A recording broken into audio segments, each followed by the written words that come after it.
But I thought it is almost Halloween. I have noticed that Washington, D.C. does not mess around when it comes to Halloween. I was wandering around and I saw many, many store-bought sexy witch costumes. I mean, they don't mess around. Everyone seems to be getting dressed up, but also in the laziest possible way, without any sort of imagination. I'm sure it's different. Where I was downtown, it was just a bunch of fratty dudes dressed up as sexy Harry Potters. It was disgusting. I am wearing my Halloween costume. I'm sure you recognize me. My character, Dick Wafflenit. Aging 80s movie villain. That's a character I'm working on, trying to get back in the game. As it is almost Halloween, I thought I would share with you a story from the book. First of all, I see that there are some young people here. Hello. Children, hello. I hope you are here with guardians. Young man, is this person next to you someone who you need to be rescued from? An even younger woman. I don't know why I'm using gender labels. We should be beyond that by now, but I'm serious. But I'm an older person. I'm 46 years old. I can't get out of my ways. I'm going to tell you guys a scary story for Halloween, and I hope it doesn't terrify you too much. Can you handle it? All right. The book Vacation Land chronicles my wandering through two different wildernesses. I'm from the Boston area of Massachusetts, but I grew up spending a lot of time in the rural western part of the state, in Franklin County in rural western Massachusetts. And then the second wilderness that I wander uncomfortably through in the second half of the book is the painful beaches of coastal Maine, where my wife has instructed me that I will accept my death. And the third wilderness is the metaphoric wilderness of middle age, that haunted forest that connects both of those. And in the middle of the book, when I make the transition from Massachusetts to Maine, I tell this true story about my daughter and I sometimes like to go to the cemetery. There is a huge cemetery in Brooklyn called Greenwood Cemetery. It's a very old cemetery, and the main entrance is on 24th Street in Brooklyn, where the main gate is a gigantic Gothic triple spire that has within it many, many nests, because in Greenwood Cemetery there's a huge colony of green monk parakeets that live there and nest in the spires. And the legend is that they were the escapees, the descendants of escapees from a pet store that took refuge in the cemetery, and now they perch up in the spire and they fly around the spires above the cemetery, and they chirp brightly and they liven up the cemetery because parakeets are famous ironists. So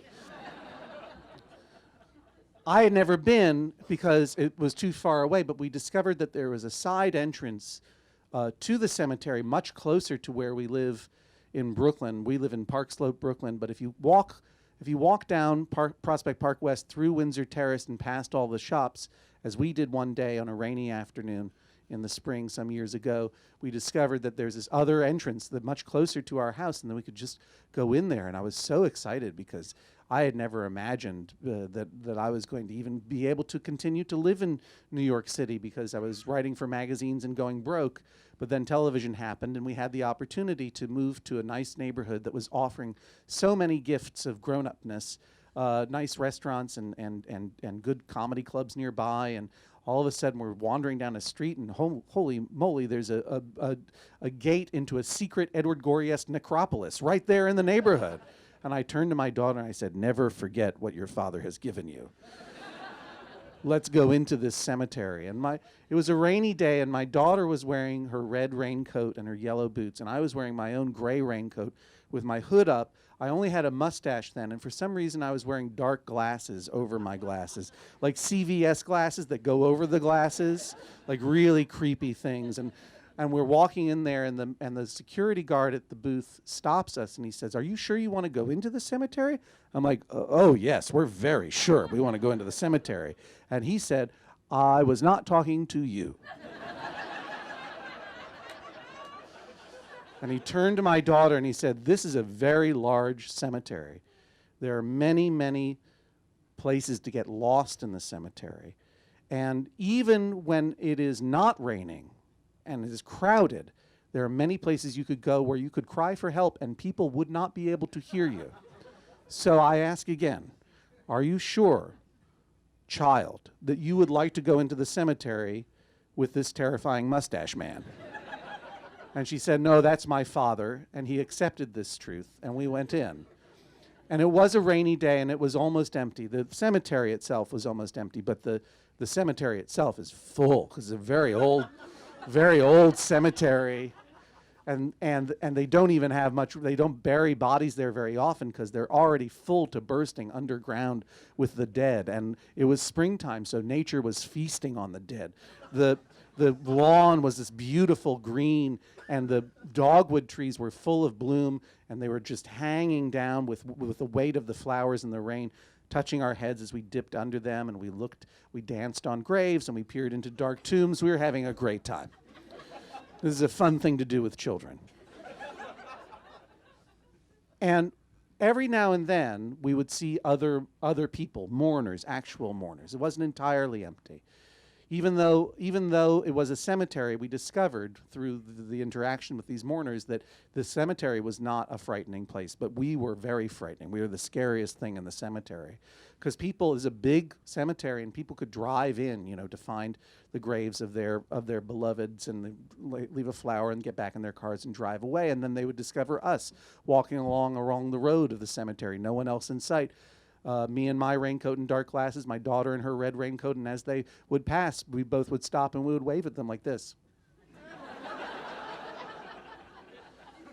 And the cars would always slow and then come to a stop and just idle there as they sort of considered us. And you could almost hear the inner monologue of the drivers, like, should we get out and save that girl who has obviously been kidnapped? Or should we stay in the car because, on the other hand, those are obviously two creepy ghosts who are trying to lure us to our doom by waving to us. This happened 4 or 5 times. It was fantastic. The cars would stop, they would wonder what to do, then they would drive on. And after the 4th or 5th time, I just said to my daughter, she was about 11 at the time, I said, this is amazing. We should come here every weekend. We should come here every weekend, and we should wave at the cars. And every car that passes, we'll wave at them, and when they turn the corner, we'll run over the hill and catch them coming around the other way and wave at them again, like the haunted hitchhiker from the Twilight Zone. And that way we will become a legend, because look at us. Our outfits are so specific. We have every aspect of a ghost story to what we look like right now. You're wearing that red raincoat. I'm wearing these dark sunglasses, and people will hear about us. And after we do it enough, they'll come. They'll want to come and see us. And then sometimes, even if we don't come, they'll believe they saw us, and they'll talk about us. Yes, I went there. I went to the cemetery, and I saw them. I saw the ghost of the little girl in the red raincoat and the mustache man who killed her. And when you are older and you go to college, and I am too sad to come here alone by myself, our story will live on like the descendants of the birds, and that way we'll live forever. That's what a great father I am, you guys.